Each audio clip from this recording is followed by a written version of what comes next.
Ese es el ejemplo del amigo que tenía yo en el campo, de don Pedro Ruiz. Llegó una plaga de ratas a comerse de toda la milpa. Los chilotes y los elotes se subían. Eran millones de ratas metidas en la milpa. El viejito peleó con todos sus hijos, vamos. Iban con palas, con machete, peleaban con las ratas, cuerpo a cuerpo. ¡Fua, fua, fua! Con las ratas, cuerpo a cuerpo, usted sabe. El montón de ratas y ellos, con dos espadas estaban, con dos machetes, peleando con las ratas. Yo vi cómo pelearon, con dos machetes, matando ratas. Parecían samurái. Parecían samurái peleando, matando ratas en toda la milpa. Sin embargo, eran millones de ratas. Y a los 8 días había un montón de ratas tiradas en el piso, pero también estaba toda la cosecha. Sin un solo elote quedó. Y entonces se va al peñasco de su finca. Había una gran roca en la entrada. Se sube al peñasco y se queda viendo el horizonte. Se queda viendo el horizonte, Señor, en el atardecer. Tipo 4 de la tarde. Viendo el horizonte. Y yo me le acerco y le pregunto, ¿y ahora, don Pedro? Nada, Carlito, me dice. Nada, Carlito, me dice. ¿Qué vamos a hacer? Bendito sea Dios. Bendito sea Dios. ¡Wow! ¿Qué clase de lección recibí desde ese día yo? Ni una queja, ni un ¿por qué me hiciste esto?, ni un vituperio contra las ratas. Nada. Solo dijo, bendito sea Dios. Bendito sea Dios. Arrojado en la misericordia de Dios. Esa es la grandeza de la pobreza, miren. Esa es la grandeza de la pobreza. Esos son verdaderos pobres. Están llenos de Dios. Existen dentro de la misericordia de Dios. Ellos viven bajo la misericordia de Dios todos los días.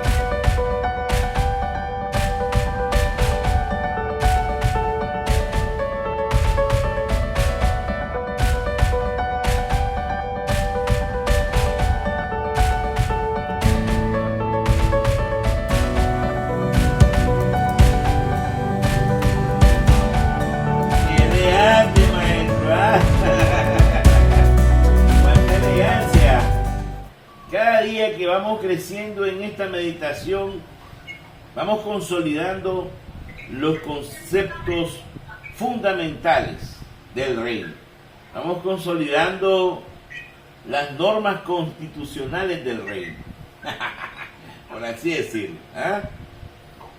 Una de las normas constitucionales es que la prioridad número 1 para Jesucristo es el anuncio del reino. Y entonces ahí cabe la duda, porque uno dice, ¿será cierto? ¿Habrá existido ese Señor? ¿No será un mito Jesucristo? Puede ser alguna especie de leyenda. Entonces hoy el Evangelio nos da vestigios históricos, hallazgos históricos. ¡Ay! Mire qué rico lo que vamos a leer hoy. Dice el Evangelio de hoy, el Evangelio es de San Mateo. También hay un vestigio histórico en el Evangelio de Lucas. parece que fue una entrevista directamente hecha por Lucas a la Virgen María.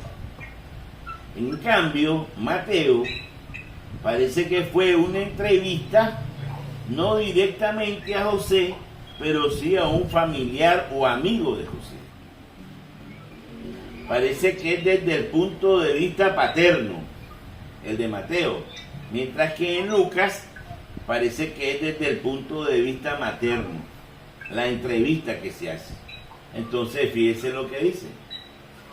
Cristo vino al mundo de la siguiente manera.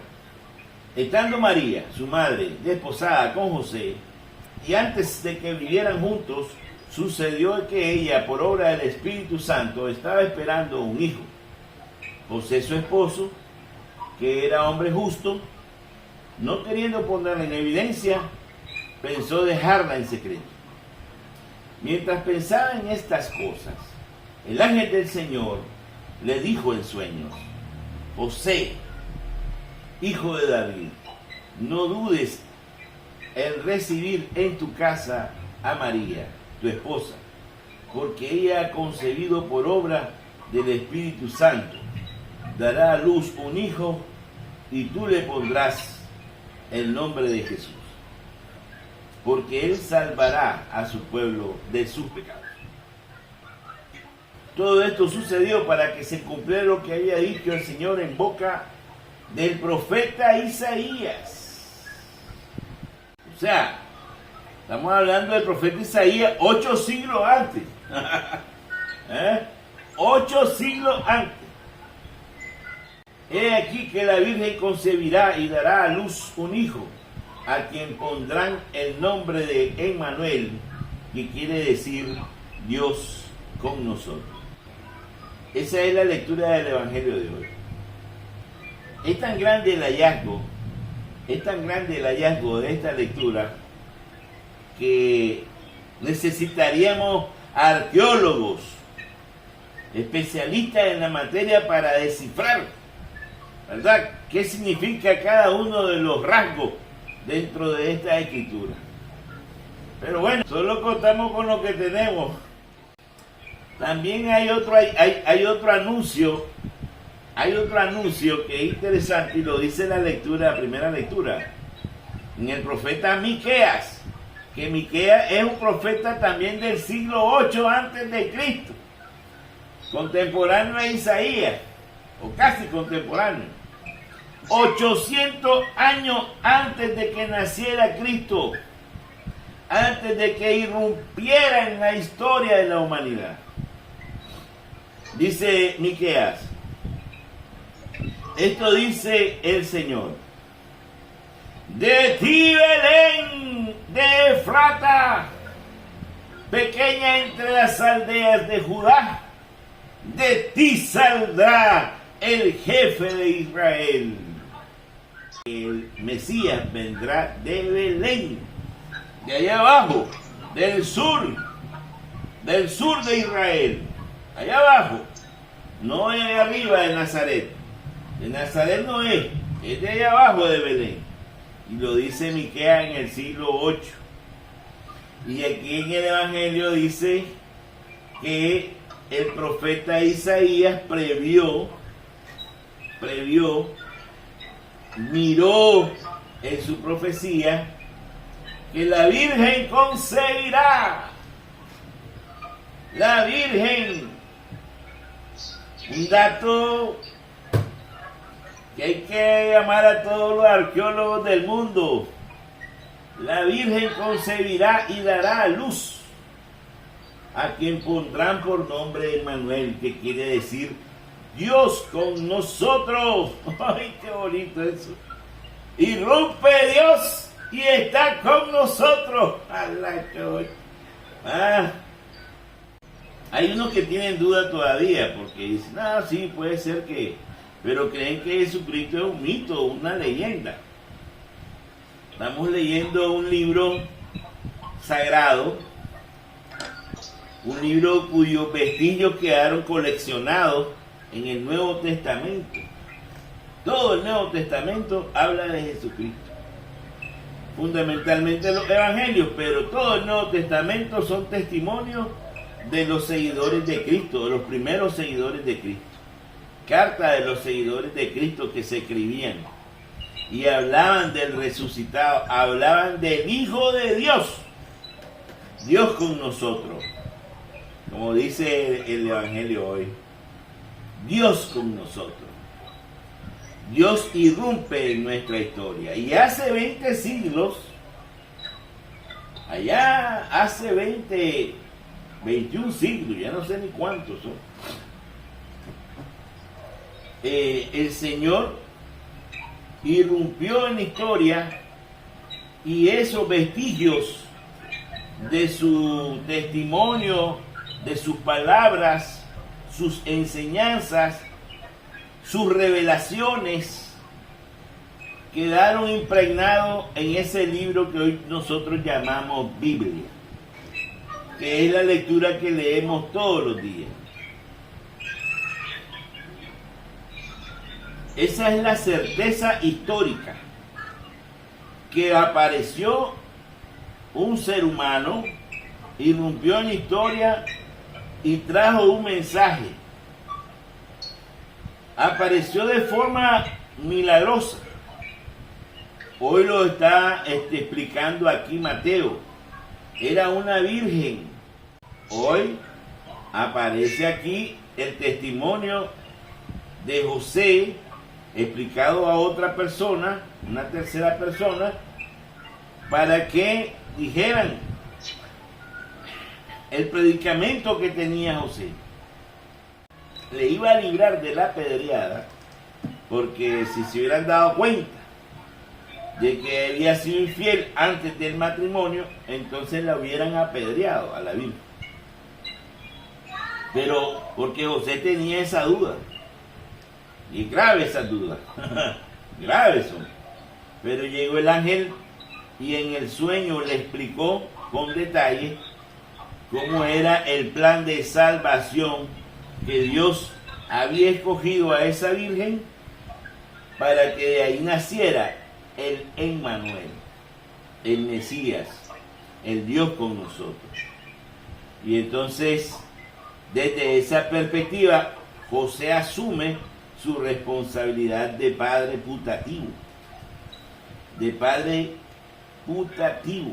de reemplazo, para poder llevar a cabo el plan de salvación del Papá Dios sobre la humanidad. Entonces, el punto medular es que viene Jesucristo a hablarnos de la gran noticia del reino. Y así fue como apareció Jesucristo. Tenía que haber un testimonio, un detalle de cómo fue y cómo apareció. Y ahí están los vestigios. Hoy lo está diciendo Mateo, otro día lo dirá Lucas, desde la versión de la Virgen. Este es desde la versión del Padre. Eso es lo que yo estoy notando, ¿eh? Pero ¿para qué, pues? Y ahora sí vamos a lo pesado. La razón fundamental por la cual viene Cristo, la misión prioritaria por la cual viene Jesucristo, es para anunciarle a la humanidad una gran noticia, la noticia del reino, el reino de los cielos. Jesucristo viene con una misión de parte del Padre a decirle a toda la humanidad: señores, no se preocupen, todos ustedes están invitados a ser parte del reino, a ser herederos del reino. Mi Padre me ha enviado para anunciarles que todos ustedes tienen parte de la herencia, que van a ser galardonados y recompensados con el reino de los cielos. El amor misericordioso de mi Padre les otorga esa opción, esa oportunidad de que sean ustedes herederos del reino. Ese es el testimonio que vino a dar Jesucristo a la tierra. Vengo a anunciar el reino y también a demostrar el amor misericordioso del Padre. ¿Cómo lo demostró? Sanando a los enfermos, dándole la vista a los ciegos, que los sordos oyeran, que los mudos hablaran, que los endemoniados quedaran liberados. Una probadita de la misericordia del reino. Los milagritos que se dan en el camino solo es una probadita del reino. Lo esencial, lo grande, lo maravilloso es hacia dónde vamos, no es aquí. Por eso es importante que nosotros no nos engañemos con que lo ha bendecido el Señor, que le ha dado millones de dólares. No. Tenemos que decir no, no es bendición. ¿Y por qué no es bendición esa? Porque hay una lectura, que es la de ayer, que dice: dichosos los pobres, ¡ay de vosotros los ricos! Dichosos los que tienen hambre, ¡ay de vosotros los saciados! Dichosos los que lloráis, ¡ay de vosotros los que reís! Dichosos cuando os odien, cuando os injurien, cuando os excluyan, cuando os proscriban por causa del Hijo del Hombre. ¡Ay de ustedes si todo el mundo habla bien de ustedes! Y uno diría, bueno, y ahí entonces, ¿qué pasó aquí? ¿Por qué estamos en esta situación? Jesús está proclamando dicha para los pobres y está advirtiéndole a los ricos un mal presagio. ¡Ay de vosotros! Está advirtiéndole a los ricos un mal presagio, una amenaza. ¡Ay de vosotros los que estáis saciados y ahora reís y hablan bien de ustedes y están llenos de plata! ¡Ay de ustedes! Y uno dice, ¿qué pasa aquí? ¿Qué pasa aquí? Porque todo el mundo busca el bienestar. Todo el mundo busca estar bien. Sin embargo, Jesucristo proclama y se hace al lado de los más débiles, de los más pobres, de los más necesitados de este mundo, de los que se sienten solos, de los que se sienten abandonados. Jesucristo se solidariza, se acerca, se une a nuestros sufrimientos y a nuestras penas, sobre todo en los más débiles, en los más pobres. Pero decía yo, hombre, pero es que esta lectura es sumamente complicada, porque dichosos los pobres, pero hay pobres que hay pobres que no son tan santos. A veces en esos sitios de pobreza hay promiscuidad, hay más promiscuidad por la situación difícil de su pobreza. No es cualquier pobre, ni hay de vosotros ricos, no es cualquier rico tampoco, porque son aquellos ricos que no ven al pobre, que no atienden al pobre, que no sirven al pobre, que no ayudan a los necesitados. Entonces esos ricos epulones no van a tener parte del reino. Y tampoco los pobres, muy pobres que sean, pero si están en la promiscuidad, tampoco van a ser parte del reino. Entonces, cuando hablamos de pobre, cuando hablamos de hambre, cuando hablamos de sufrimientos como para llorar, cuando hablamos de ser perseguidos, odiados por los hombres,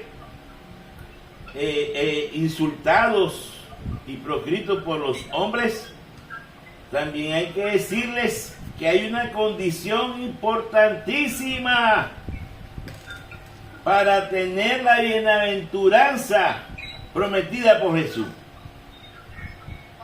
Sin esa condición, pueden ser pobres, pueden ser perseguidos, pueden llorar, pueden tener hambre y no entran.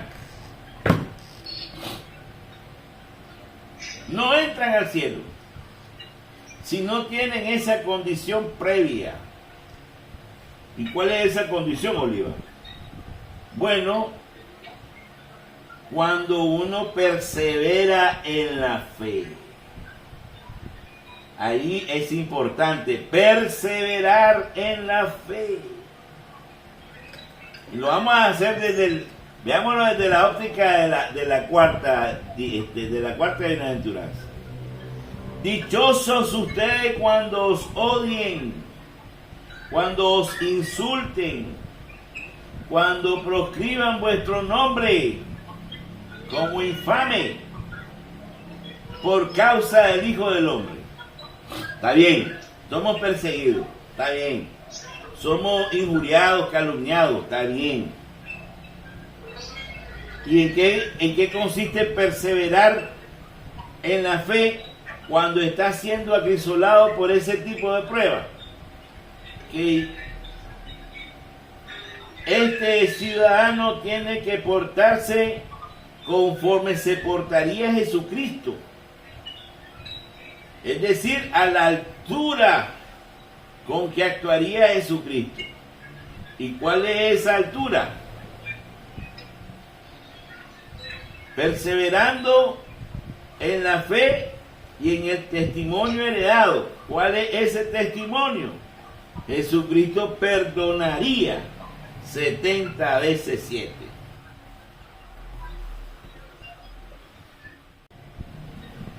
A Jesucristo lo odian, pero Él no está resentido.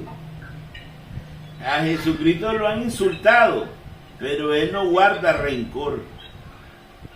A Jesucristo lo han azotado, vapuleado, pero Él no quiere venganza, ni quiere justicia. Él solo quiere perdonar y perdona.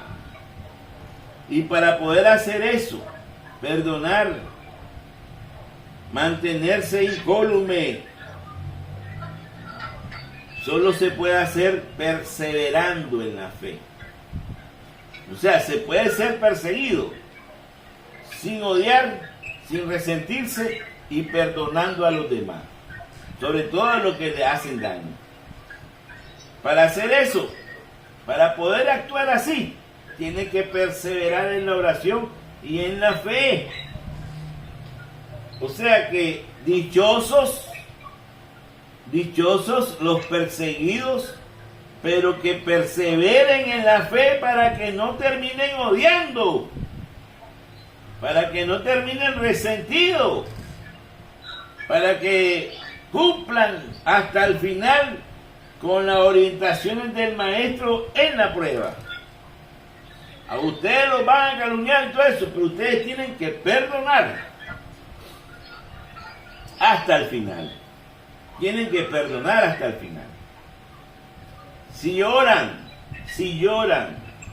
uno llora a veces por la partida de un ser querido, pero cuando persevero en la fe, cuando yo digo, Señor, me has quitado a esta persona que yo tanto amaba, pero sé, Señor, que tú la tienes en el cielo y que yo debo confortarme sabiendo que está en mejor dicha que aquí, estando aquí, a la par mía. Eso no es tan fácil de decirlo. Eso no es tan fácil de decirlo. Hay personas que le reclaman a Dios. ¿Por qué me lo quitaste? ¿Por qué te llevaste a esta persona tan querida? Llámesele hijo, hija, padre, madre, amigo, hermano. A veces surge el reclamo. Estaba tan joven, apenas tenía tantos años, 2, 3. ¿Por qué me lo quitaste? Y existe un reclamo. Entonces, él llora, pero para ser consolado por el reino, tiene que perseverar en la fe. Va a llorar, van a derramar lágrimas, pero con la fe de que lo va a tener en el cielo, lo va a reencontrar en el cielo. Con la fe de que el Señor sabe lo que hace, de que Él tiene un plan y tiene que sujetarse a ese plan, supeditarse a ese plan. Bendito sea Dios, como dijo Job en la gran prueba de Job. Esa prueba de Job, yo le pido al Señor que no me la aplique a mí, ¿no? Porque esa prueba es durísima. Estaban todos sus hijos reunidos en una fiesta, 10 hijos, y les cayó la casa encima. ¡Bum! Y los 10 hijos de Job murieron. Y Job dijo, cuando le llevaron la noticia, porque le fueron llevando una tras otra las noticias, primero que su cosecha, después que sus animales, todos los animales, miles y miles de cabras, de ovejas, de bueyes y de mulas, después la gran cosecha que te iba a tener, también se desbarató todita, nada quedó. Y la última noticia que le llevaron fue que todos sus 10 hijos quedaron aplastados.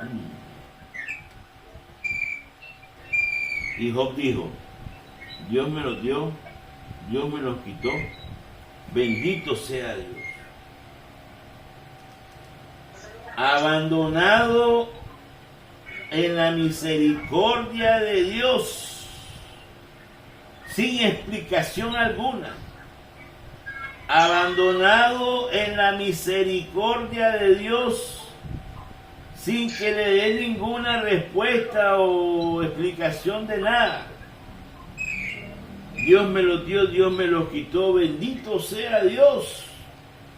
Levantar los brazos en el momento más difícil de la prueba, eso no es para cualquiera, no es fácil, es durísimo. Pero tenemos que perseverar en la fe, por eso es importante. Estar dentro de la bienaventuranza es una cosa, pero permanecer en la bienaventuranza, permanecer en la fe de esa bienaventuranza, en la pobreza, en el llanto, en el hambre, en la persecución, pero hay que permanecer en la fe. No hay que desperdiciar ese momento que para nosotros es importante porque es de transformación, es de bienaventuranza. Pero si nosotros no evolucionamos bien la prueba, podemos terminar resentidos. Y entonces el pobre va a salir con un rifle o con un arco y flecha, tipo Robin Hood. Vamos a quitarle a los ricos lo que nos deben, como Robin Hood. Vamos a robarle a los ricos para darle a los pobres. Robin Hood era revolucionario.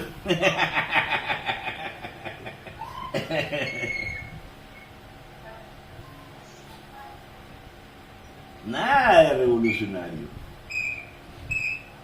Esto es del reino. Permanezcan en la fe, soporten la prueba en la fe y evolucionen bien en el corazón, que no quede resentido, que no quede odiando a nadie, que no quede pidiendo explicaciones, que no reproche a Dios. Eso es lo grande de Job. No reprochó, sino que dijo, bendito sea Dios. Bendito sea Dios. Levantó los brazos para bendecir a Dios en su mayor momento de derrota humana.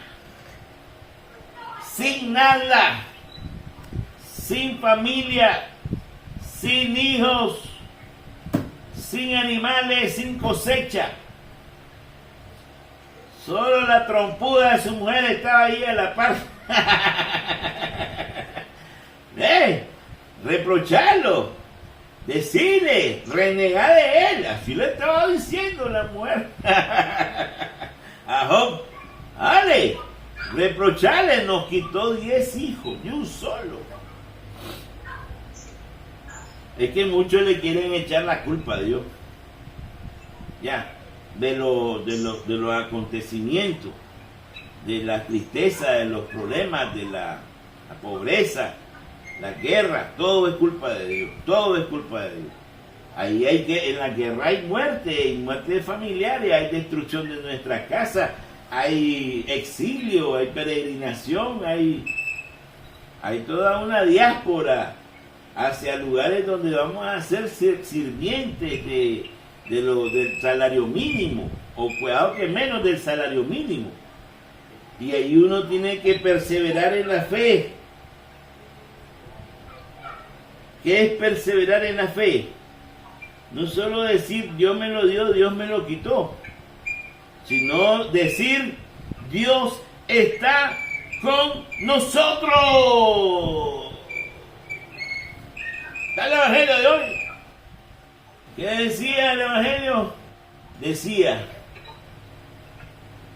he aquí la Virgen que concebirá y dará a luz un hijo, a quien pondrán por nombre Emmanuel, que quiere decir Dios con nosotros. Emmanuel, Dios con nosotros.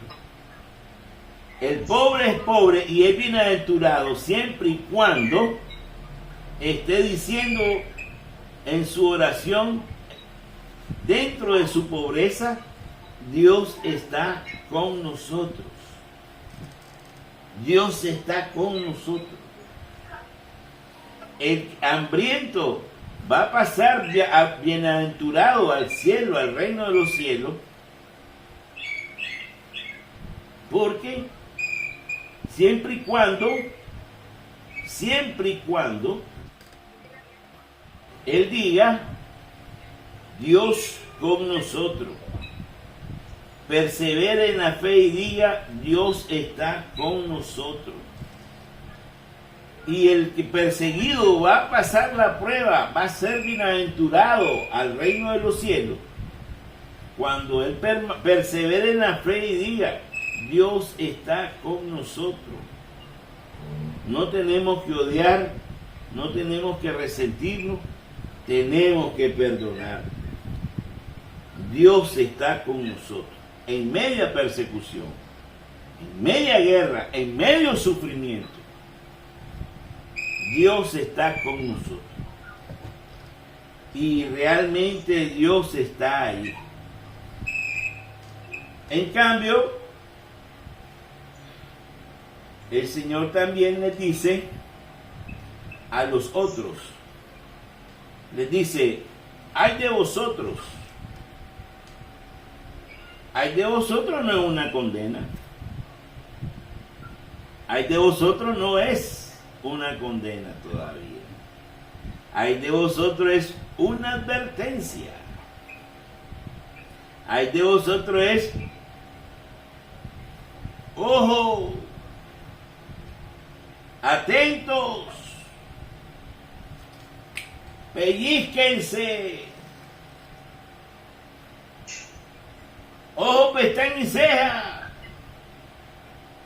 Ay de vosotros los ricos, los que estáis saciados, los que ahora reís y los que hablan bien de ustedes todo el mundo. porque aquí tienen ya su recompensa. Esta recompensa llega hasta aquí. Mejor, dice Santiago en el carta a Santiago, es mejor que lloren ahorita. Es mejor que dejen todo y se vuelvan miserables. Renuncien a todo eso antes de que se lamenten. Eso es lo que quiere decir ay de vosotros. Ay de vosotros es una advertencia.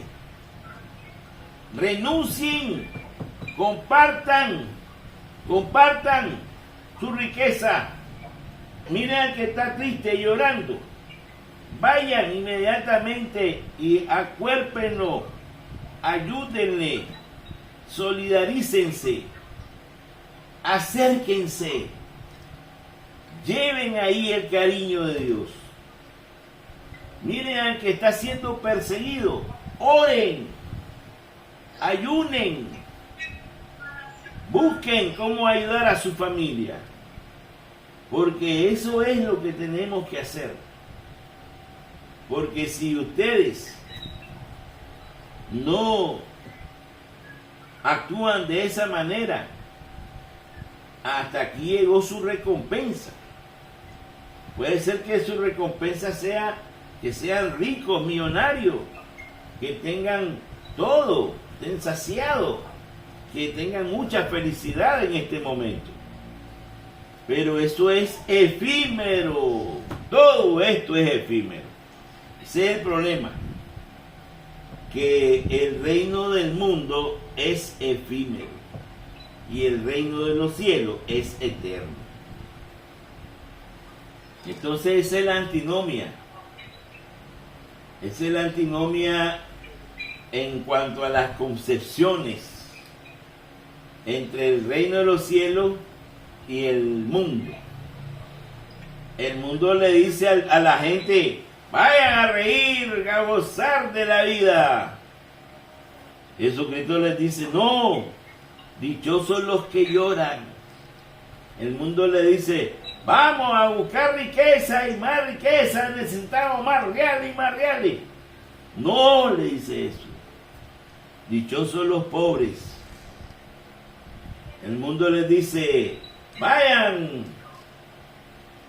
a comer y a beber hasta que se aburran. Jesucristo dice: no, dichosos los que tienen hambre. Hay un vestigio histórico que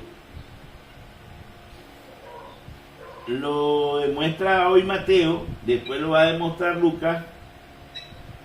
Vino, irrumpió en la historia humana,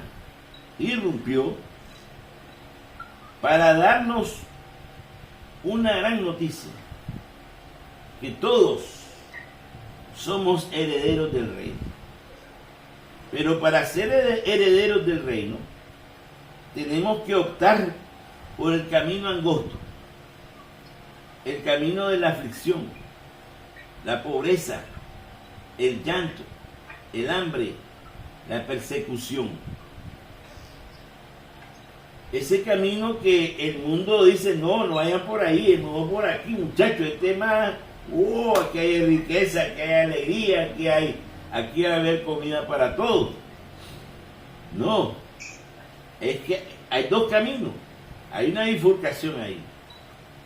Entonces, nosotros tenemos que decidir, tomar la decisión, ser o no ser. Ser cristiano, ser seguidor de Cristo o no ser. En este camino está dichoso ser pobre, dichoso tener hambre, dichoso llorar, dichoso ser perseguido. Manteniendo la fe, sí. Porque no vamos a ser pobres para ir a agarrar rifle y después robarle a los ricos. No vamos a llorar para quedar resentido con todo el mundo que nos hizo daño. No vamos a tener hambre y estar reclamándole a todo estar siempre inconforme con todas las injusticias.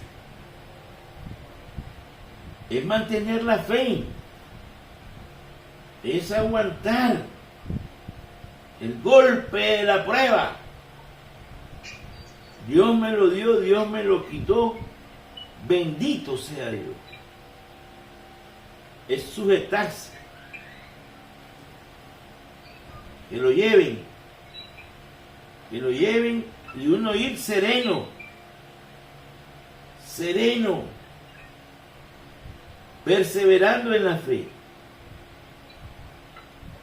asociando su sufrimiento, su dolor, su llanto, su pena, su hambre al sacrificio redentor de Jesucristo. Esos son los dichosos. Esos son los dichosos. Porque hay quienes no pueden dar ese paso. Estando ya ahí, quedan resentidos. Estando ya ahí cerquita, le están reclamando a Dios. Estando ya ahí, pierden la fe. Yo era muy religioso, me dice un amigo, pero ya casi estoy perdiendo la fe por lo que me hizo el Señor. ¿Qué te hizo? Me quitó a mi pariente más maravilloso, a la persona que yo más amaba. Wow. Estoy perdiendo la fe. Está llorando, pero no está perseverando en la fe. La está perdiendo. Y entonces, ahí es donde nosotros tenemos que entrar, el ejército de ancianitos. SOS. Mayday, Mayday, Mayday. Mándame al Escuadrón Oliva. Mándame al Escuadrón Oliva. Hay momentos en que nuestro ejército está bajo fuego.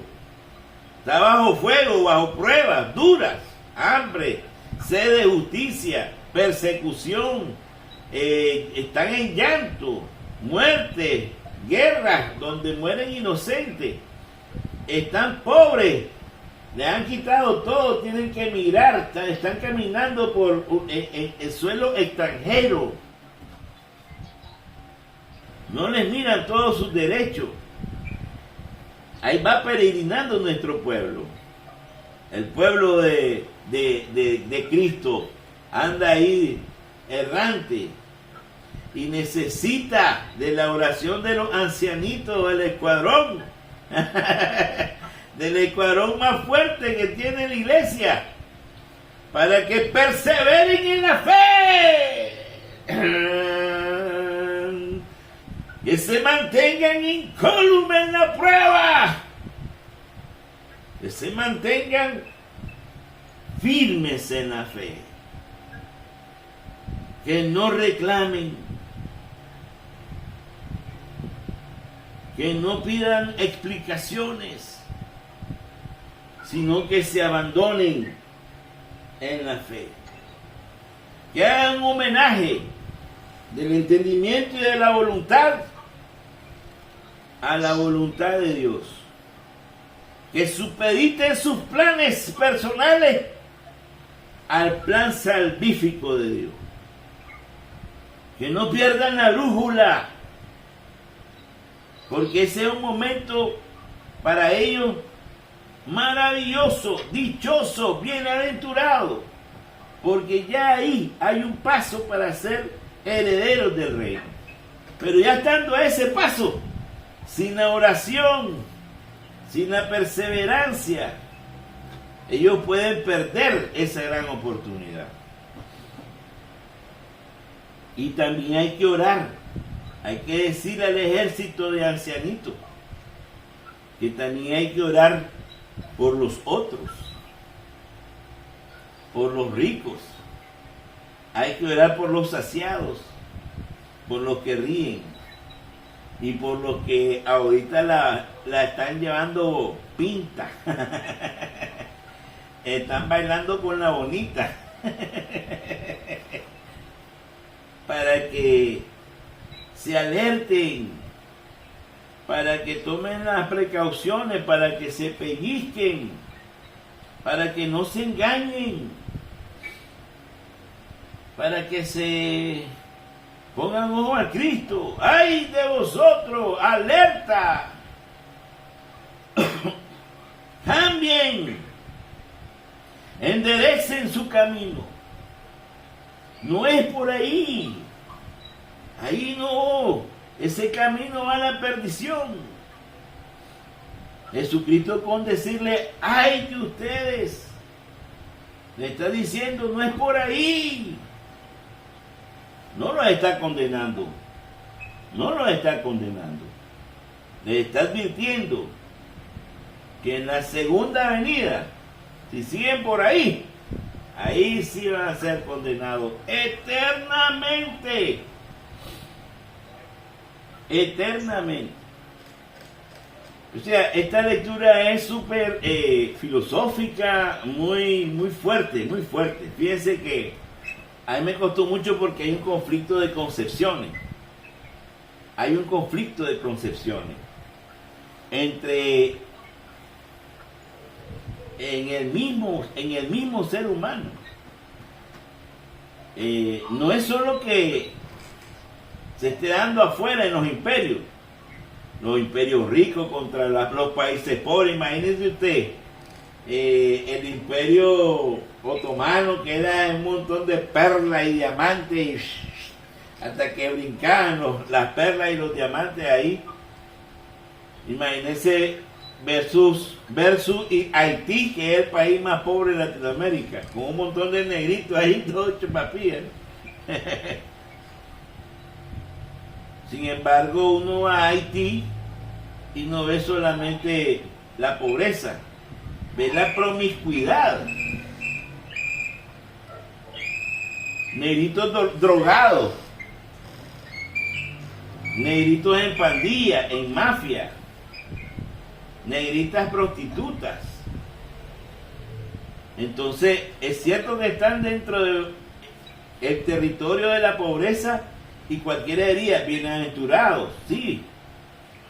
Pero si están dentro de ese esquema, no, realmente no están bien en la bienaventuranza. Para estar dentro de la bienaventuranza, tienen que perseverar en la fe. Tienen que perseverar en la fe de que Dios está con nosotros.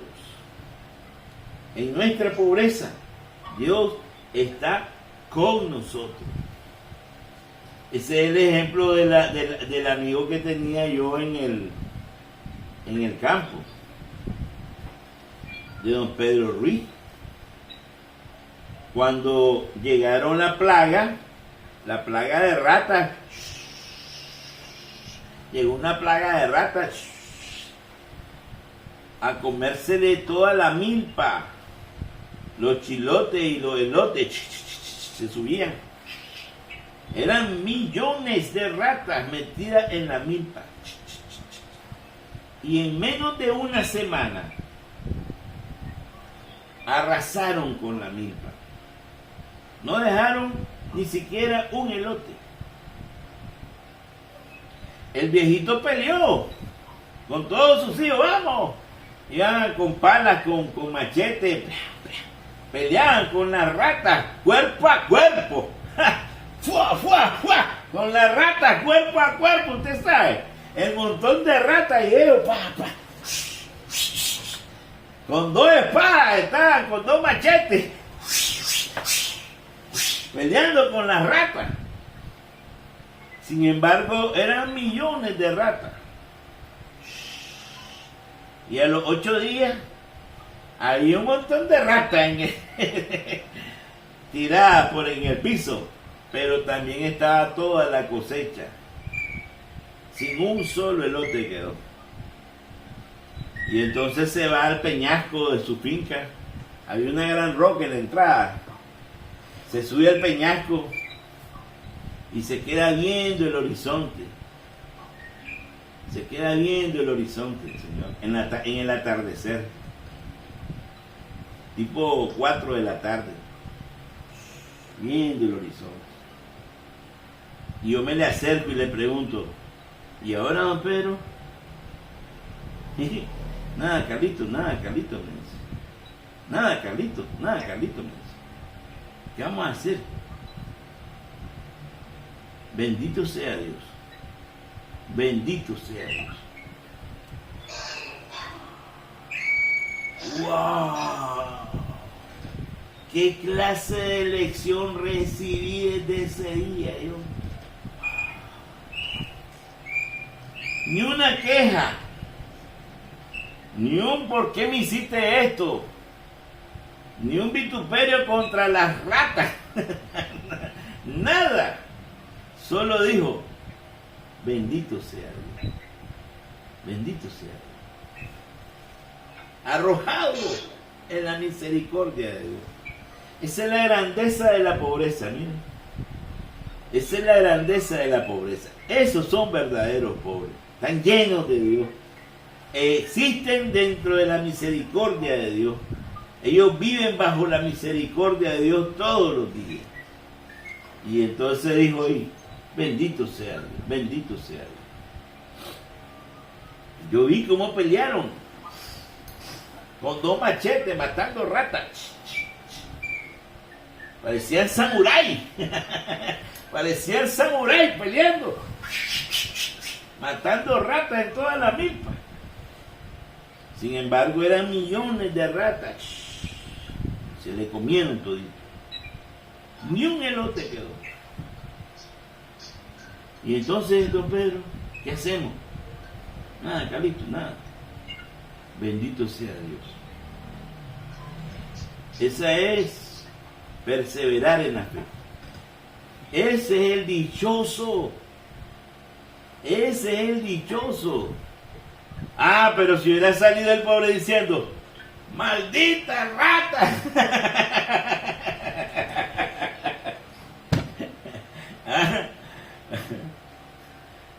Pegando gritos a la rata que ya tenía muerte en el campo. No gana nada. Tiene que perseverar en la fe. Estar en la prueba, pero perseverando. Y a los otros señores hay que decirles, pellíquense, renuncien a la alegría, renuncien a la riqueza, renuncien. No es por ahí ese camino. Ese camino es corto, llega rápido uno, pero es corto, se acaba. Después ya no hay nada que hacer, se termina. Y la recompensa ahí al otro lado es fuego eterno. No podemos nosotros estar descuidando eso. Lo voy a dar hasta aquí. Pero hay mucho que ver sobre el testimonio de Cristo y la realidad del reino y la competencia que tiene contra el mundo. Porque a veces creemos que estamos en el grupo bueno. Ah, sí, nosotros somos pobres. Ah, sí, nosotros estamos sufriendo. Ah, sí, nosotros somos perseguidos. Espérate, somos perseguidos, pero si estás odiando, no estás dentro de la bienaventuranza. Sos perseguido, pero si estás resentido, no estás dentro de la bienaventuranza. Tienes que ser perseguido y perdonar. Tienes que ser perseguido y dar la otra mejilla como la dio Jesucristo.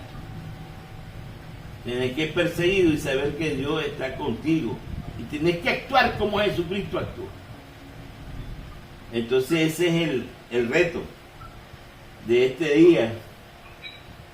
De asumir todas estas lecciones para cuando nos llegue la hora de la prueba, permanecer firmes en la fe. La prueba viene, eso no quepa la menor duda. Insensato sería el que dice, no, nunca va a venir la prueba. Va a llegar la prueba.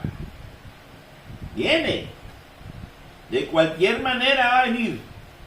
Pero tenemos que ver la prueba frente a frente, que me miren los ojos.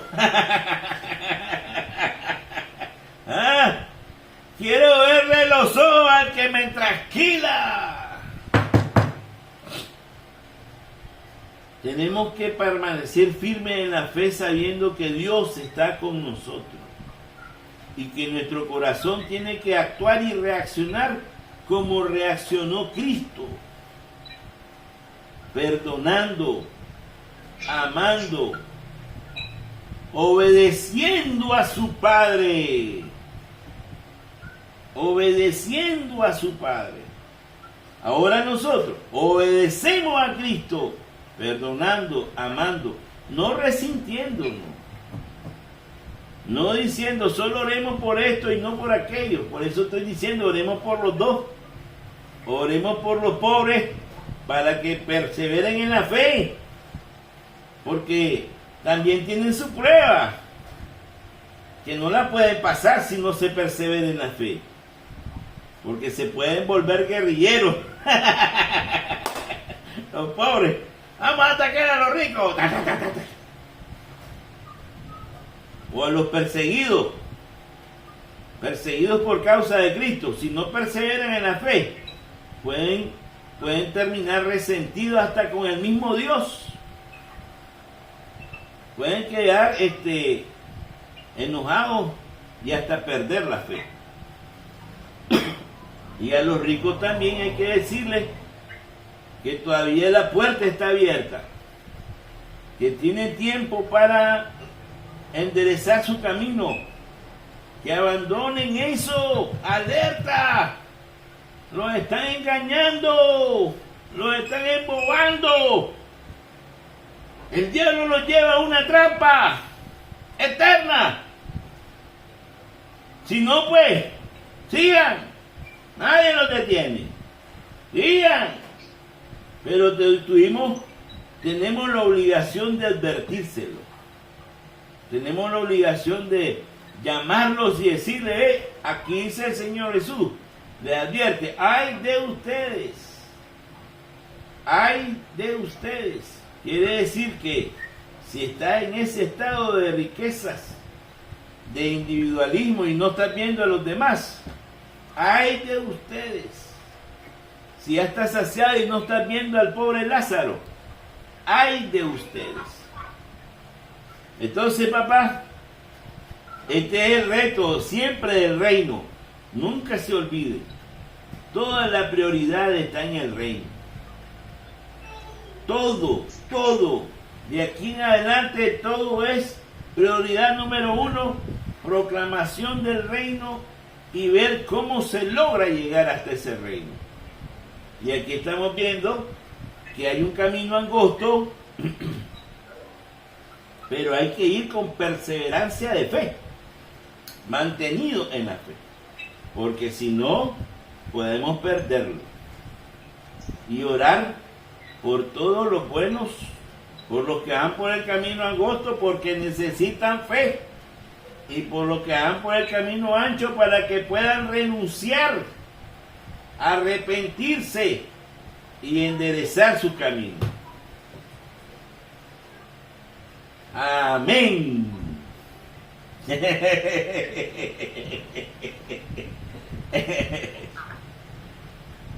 Bendición, Padre mío.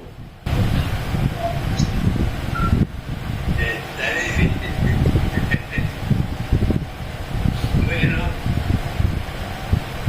la verdad que hace poco dijimos con los actuales acuerdos de mejora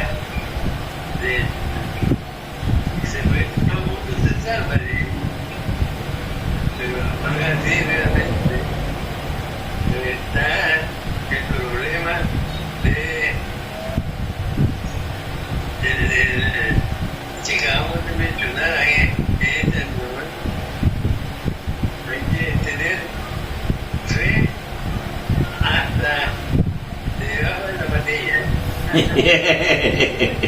Sí, ¿no? Sí. Porque si no, entonces estamos mal. Pero siempre tenemos que estar conscientes de que la fe se puede conseguir. Amén. Amén, amén. Y fíjese que ahí es donde el Papa siempre se sostiene de la oración de los ancianitos. Y les pide siempre, todos los días, que no se descuiden. Es que ese es su mejor batallón. Sin oración no hay perseverancia en la fe. La oración es la que dinamiza la fe de todo el ejército. La oración de los ancianitos, de toda esa gente que está orando por la iglesia, esa es la que va a mantener la perseverancia de la fe en los momentos difíciles, en las pruebas, en la pobreza, en el hambre, en la persecución, para que no se desvíen, porque estando ahí en la prueba, se pueden desviar. Y es la misma oración también para los pecadores. Cuando decimos, rogamos por los pecadores para que se conviertan, estamos diciendo a los otros del otro camino. Para que los ricos enderezcan su camino y comiencen a ver a los pobres, compartan su riqueza. Para los que están saciados, compartan su comida con los hambrientos. Para los que ríen, que vayan a darle calor humano a todos los que lloran. Este es el trabajo nuestro. Es un gran trabajo. Y bueno, por ahí vamos. ¡Abrazo de oso! Esto es un gran trabajo, pero lo estamos haciendo por las oraciones suyas, ¿yo? Así que sigamos adelante. Feliz noche, hasta la próxima.